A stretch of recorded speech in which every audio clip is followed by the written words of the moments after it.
दोस्तों नमस्कार। हिंदी दृष्टि के YouTube चैनल पर मैं हुकुम सर आप सभी का स्वागत करता हूं। दोस्तों, आज हम एक नई श्रृंखला के साथ आप लोगों के सामने उपस्थित हैं। हिंदी साहित्य का इतिहास महारिवीजन प्रश्नोत्तरी के माध्यम से हम कराएंगे। जैसे कॉलेज लेक्चर आप लोगों ने अटेंड किए होंगे, वैसा ही एहसास हम आप लोगों को कराएंगे। फर्क सिर्फ इतना होगा कि इसमें हमारी आवाज ही आप लोगों से जुड़ने का माध्यम होगी। ये वादा है हमारा, कहीं से भी आपको यह महसूस नहीं होगा कि हम आपके सामने नहीं हैं। आपके हर प्रश्न का जवाब आपको हमारी इस प्रश्नोत्तरी में मिलेगा। चाहे वो एलटी ग्रेड हो, चाहे वो यूपी जीडीसी हो, और चाहे वो जीआईसी हो, यूपी टीजीटी हो, यूपी पीजीटी हो, केवीएस, एनवीएस या कोई भी परीक्षा हो, जिसमें भी हिंदी साहित्य या हिंदी व्याकरण पूछी जाती है, उसका पूरा पूरा हल आपको यहां देखने को मिलेगा। और उसकी शुरुआत, उसका श्री गणेश हम आज से करने जा रहे हैं। हमें आशा ही नहीं बल्कि पूरा भरोसा है कि हमारी श्रृंखला में आप लोगों का प्यार हमें मिलेगा और हमारी श्रृंखला ये अनवरत जारी रहेगी। इसको कुछ एपिसोड में हम आप लोगों के सामने प्रस्तुत करेंगे। तो हिंदी साहित्य इतिहास का पहला एपिसोड या पहला पार्ट लेकर आज हम आप सभी के सामने प्रस्तुत हैं। शुरुआत करते हैं प्रश्न संख्या 1 से। हिंदी साहित्य के इतिहास में आदिकाल के लिए आधार काल नाम किसने दिया? ऑप्शन है रामशंकर शुक्ल रसाल, डॉक्टर श्याम सुंदर दास, चंद्रधर शर्मा गुलेरी या डॉक्टर मोहन अवस्थी। इसका सही जवाब होगा डॉक्टर मोहन अवस्थी। दोस्तों, हम सिर्फ किसी भी प्रश्न का जवाब नहीं देंगे, बल्कि उसका पूरा स्पष्टीकरण भी आपके सामने प्रस्तुत करेंगे। प्रश्न था, हिंदी साहित्य के इतिहास में आदिकाल के लिए आधार काल नाम किसने दिया? इसका सही जवाब है डॉक्टर मोहन अवस्थी ने। तो जब डॉक्टर मोहन अवस्थी ने आदिकाल को आधार काल नाम दिया, तो क्यों ना सभी कालों में, यानी आदिकाल को अन्य लोगों ने क्या क्या नाम दिया, उसका भी पूरा पोस्टमार्टम यहीं पर कर लिया जाए। तो आइए देखते हैं आदिकाल को अन्य विद्वानों ने क्या क्या नाम दिया, क्योंकि परीक्षा की दृष्टिकोण से यह भी महत्वपूर्ण है।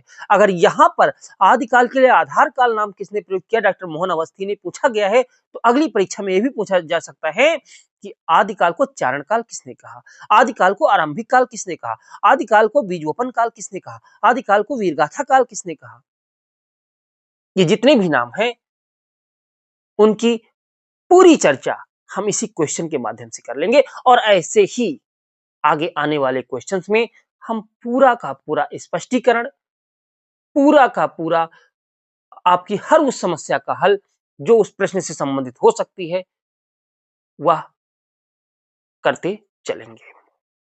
तो आदिकाल को चारण काल जॉर्ज ग्रियर्सन ने कहा, आदिकाल को आरंभिक काल मिस्र बंधुओं ने कहा, आदिकाल को बीज वपन काल आचार्य महावीर प्रसाद द्विवेदी ने कहा, आदिकाल को वीर गाथा काल आचार्य रामचंद्र शुक्ल ने कहा, आदिकाल को सिद्ध सामंत काल पंडित राहुल सांकृत्यायन ने कहा, आदिकाल को वीर काल आचार्य विश्वनाथ प्रसाद मिश्र ने कहा, आदिकाल को संधि एवं चारण काल डॉक्टर रामकुमार वर्मा ने कहा, तो आदिकाल को आदिकाल आचार्य हजारी प्रसाद द्विवेदी ने कहा, आदिकाल को आधार काल सुमन राजे और मोहन अवस्थी ने कहा, तो वहीं बहुत ही महत्वपूर्ण आदिकाल को जय काल रमाशंकर शुक्ल रसाल ने कहा। अक्सर यहां से प्रश्न सिद्ध सामंत काल और संधि एवं चारण काल और वीरगाथा काल, यहां से अक्सर पूछ लेता है कि आदिकाल को वीरगाथा काल किसने कहा, तो आचार्य रामचंद्र शुक्ल ने कहा, आदिकाल को सिद्ध सामंत काल किसने कहा, तो राहुल सांकृत्यायन ने कहा, आदिकाल को संधि एवं चारण काल किसने कहा, तो डॉक्टर रामकुमार वर्मा ने कहा।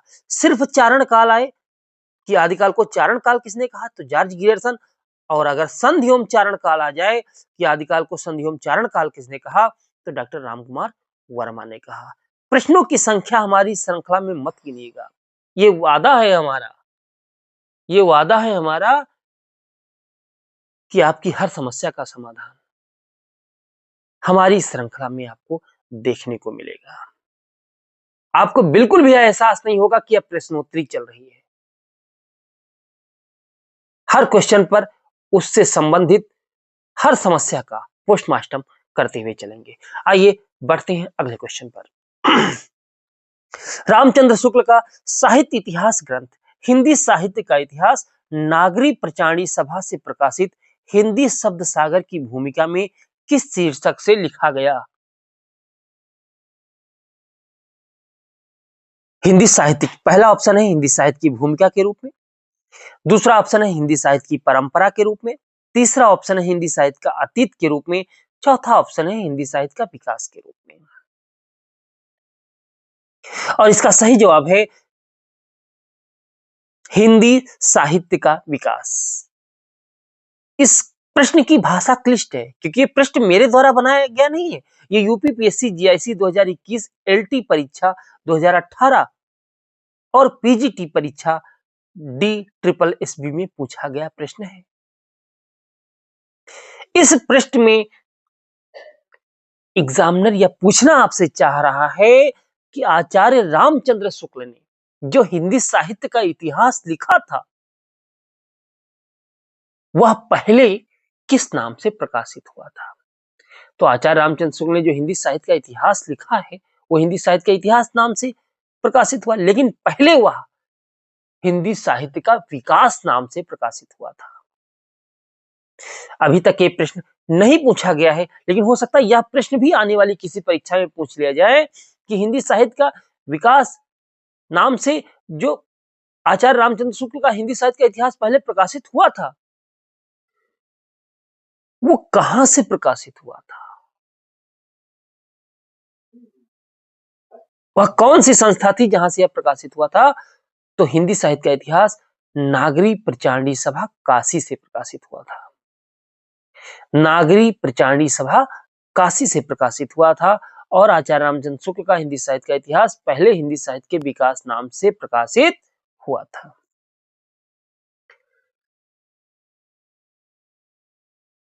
तो कुछ अन्य इतिहास ग्रंथों की भी अगर चर्चा करें तो हिंदी साहित्य की भूमिका आचार्य हजारी प्रसाद द्विवेदी ने लिखा है, बहुत ही महत्वपूर्ण है। और हिंदी साहित्य का अतीत दो भागों में विभक्त है, आचार्य विश्वनाथ प्रसाद मिश्र द्वारा लिखा गया एक ग्रंथ है। प्रश्न है अगला, a dictionary of English and Hindustani के लेखक कौन है? A dictionary of English and Hindustani के लेखक कौन है? ऑप्शन है जॉर्ज ग्रियर्सन या विलियम ग्राउस या जॉन गिलक्राइस्ट या फ्रेडरिक पिंकार्ट। इसका सही जवाब है जॉन गिलक्राइस्ट। अक्सर बच्चे इसमें जो कंफ्यूज होते हैं वो जॉर्ज ग्रियर्सन और जॉन गिलक्राइस्ट में कंफ्यूज होते हैं कि a dictionary of English and Hindustani किसने लिखी। तो आइए आज हम कुछ ऐसा बताते हैं, इसके बाद आप कभी नहीं भूलेंगे कि आखिर ये पुस्तक लिखी तो लिखी किसने, जॉर्ज ग्रियर्सन ने लिखी या जॉन गिलक्राइस्ट ने। देखिए सन 1800 ईस्वी में जो कॉलेज बना था, सन 1800 ईस्वी में जो कलकत्ता में कॉलेज बना था, फोर्ट विलियम कॉलेज, उस फोर्ट विलियम कॉलेज का प्रोफेसर जॉन गिलक्राइस्ट को नियुक्त किया गया था। जॉर्ज ग्रियर्सन ने हिंदी साहित्य का इतिहास लिखा है।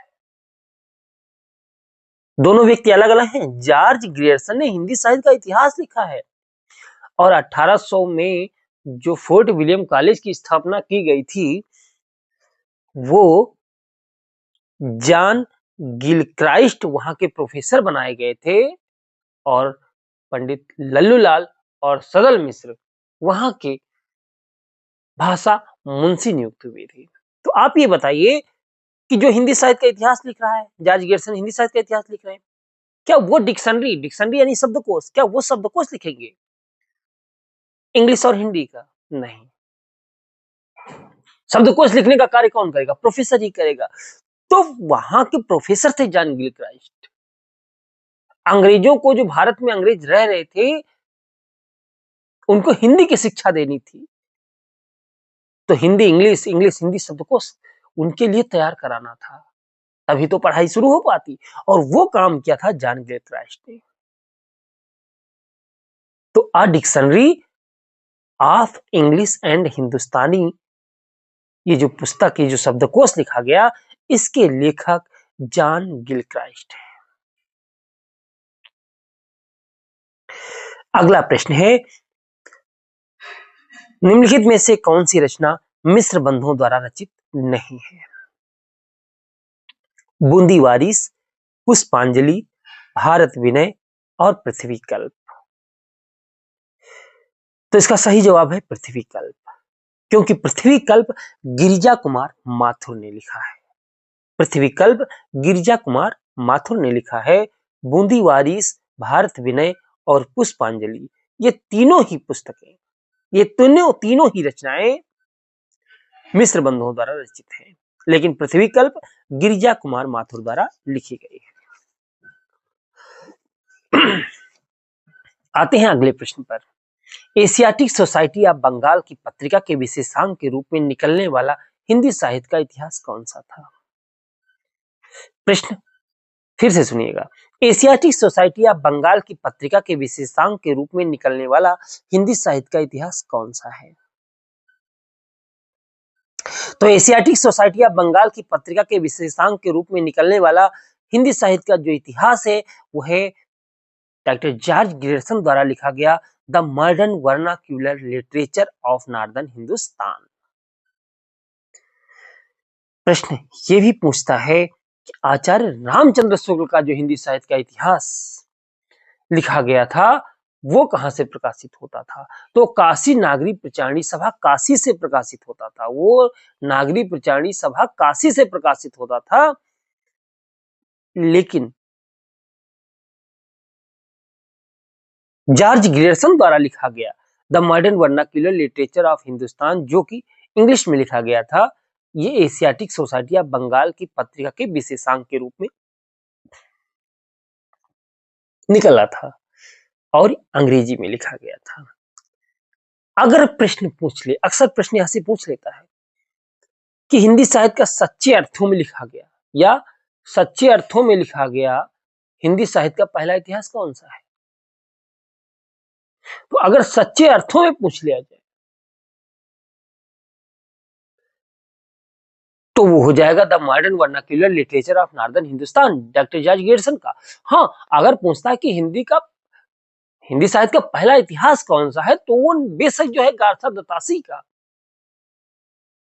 इस्तवार दलाल लिटरेचर हिंदुस्तानी होगा। लेकिन अगर पूछता है कि सच्चे अर्थों में हिंदी साहित्य का पहला इतिहास कौन सा माना जाता है, तो सच्चे अर्थों में हिंदी साहित्य परंपरा की वास्तविक शुरुआत जॉर्ज ग्रियर्सन के हिंदी साहित्य के इतिहास the modern vernacular literature of northern Hindustan से मानी जाती है। और जॉर्ज ग्रियर्सन के इस हिंदी साहित्य के इतिहास में 952 कवियों को शामिल किया गया। डॉक्टर किशोरीलाल गुप्त ने the modern vernacular literature of northern Hindustan का भाषानुवाद किया। अक्सर यह भी प्रश्न पूछ लेता है कि जॉर्ज ग्रियर्सन के इस हिंदी साहित्य के इतिहास का भाषानुवाद हिंदी में किसने किया? क्योंकि तो अंग्रेजी में लिखा गया था, तो किया था डॉक्टर किशोरीलाल गुप्त ने।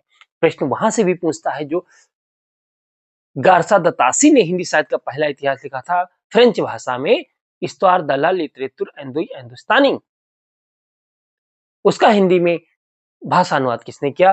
तो लक्ष्मी सागर वासुड़े ने। दोनों का याद रखिएगा। गार्सा दत्तासी, अगर प्रश्न पूछा जाए हिंदी साहित्य का पहला इतिहास कौन सा है, तो गार्सा दत्तासी का इस्तवार दलाल लिटरेचर हिंदुस्तानी, जिसका हिंदी भाषा में अनुवाद लक्ष्मी सागर वासुड़े ने किया। लेकिन अगर प्रश्न पूछ लिया जाए कि सच्चे अर्थों में लिखा गया हिंदी साहित्य का पहला इतिहास, तो the modern vernacular literature of northern Hindustan doctor George Grierson का है, और इसका भाषा अनुवाद किशोरीलाल गुप्त ने किया। किस नाम से किया? हिंदी साहित्य का प्रथम इतिहास नाम से किया। आइए आते हैं अगले प्रश्न पर। हिंदी काव्यधारा के संग्रहकर्ता साहित्यकार का नाम क्या है? यानी हिंदी काव्यधारा ग्रंथ किसने लिखा? तो हिंदी काव्यधारा ग्रंथ जो है राहुल सांकृत्यायन ने लिखा। किसने लिखा? राहुल सांकृत्यायन ने लिखा। यह एक इतिहास ग्रंथ है। प्रश्न ये पूछेगा तो यही पूछेगा कि हिंदी काव्यधारा के संग्रहकर्ता साहित्यकार कौन है, या हिंदी काव्यधारा ग्रंथ किसका है? तो वह ग्रंथ है पंडित राहुल सांकृत्यायन। इन्हें हिंदी साहित्य में यात्रा साहित्य का पितामह भी कहा जाता है, क्योंकि इनसे ज्यादा यात्राएं शायद ही किसी साहित्यकार ने की हों। अगले प्रश्न पर आते हैं। इनमें से किसने अपने हिंदी साहित्य इतिहास में आदिकाल को संधिकाल तथा चारण काल नामक दो उपशीर्षकों में विभाजित किया?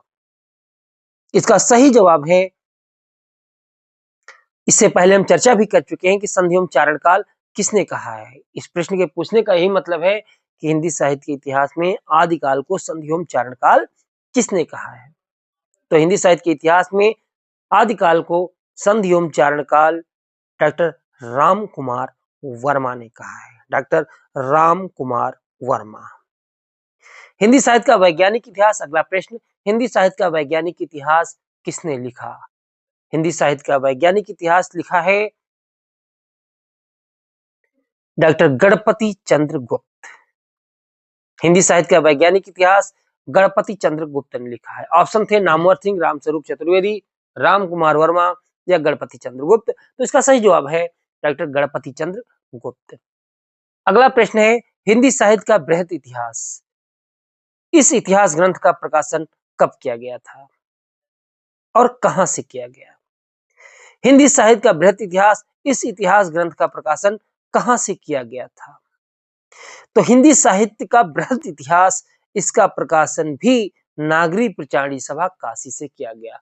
दो चीजों का हम बता चुके हैं। एक, आचार्य रामचंद्र शुक्ल ने जो हिंदी साहित्य का इतिहास लिखा, वह पहले हिंदी साहित्य का विकास नाम से प्रकाशित हुआ। कहां से प्रकाशित हुआ? नागरी प्रचारणी सभा काशी से।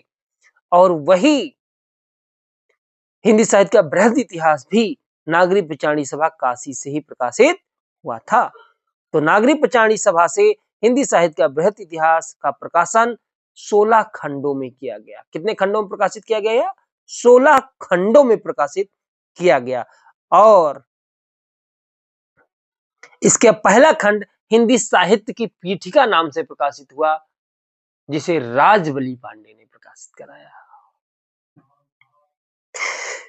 अगला प्रश्न है, हिंदी साहित्य जगत में मिश्र बंधु नाम से कौन कौन विख्यात है? मिश्र बंधु कोई एक व्यक्ति नहीं है। मिश्र बंधु के नाम से कुछ विख्यात लोग हैं। वो तीन भाई थे।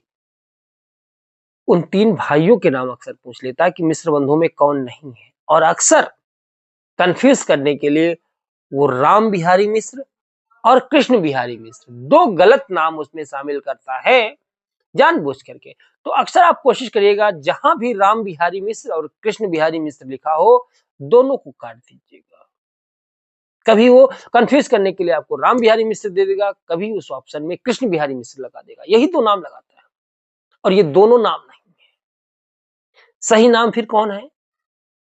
मिश्र बंधुओं में तीन भाई थे, और तीन भाइयों में गणेश बिहारी मिश्र, श्याम बिहारी मिश्र और सुखदेव बिहारी मिश्र का नाम आता है। गणेश बिहारी मिश्र, श्याम बिहारी मिश्र और सुखदेव बिहारी मिश्र का नाम आता है।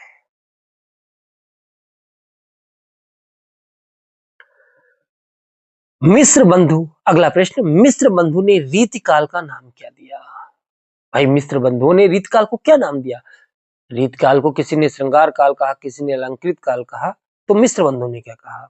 तो मिश्र बंधुओं ने रीतिकाल को अलंकृत काल का नाम दिया। आज के एपिसोड में इतना ही। फिर मिलेंगे कल इसके अगले पार्ट में, हिंदी साहित्य इतिहास के अगले पार्ट में, और इसके आगे की प्रश्नोत्तरी पर चर्चा करेंगे। अगर हमारे चैनल पर नए हैं तो चैनल को लाइक, शेयर और सब्सक्राइब करना न भूलें, और देखते रहें हिंदी दृष्टि विद हुकुम सर। और कमेंट करके ये जरूर बताएं कि हमारी ये श्रृंखला आपको कैसी लग रही है। बहुत बहुत धन्यवाद। नमस्कार।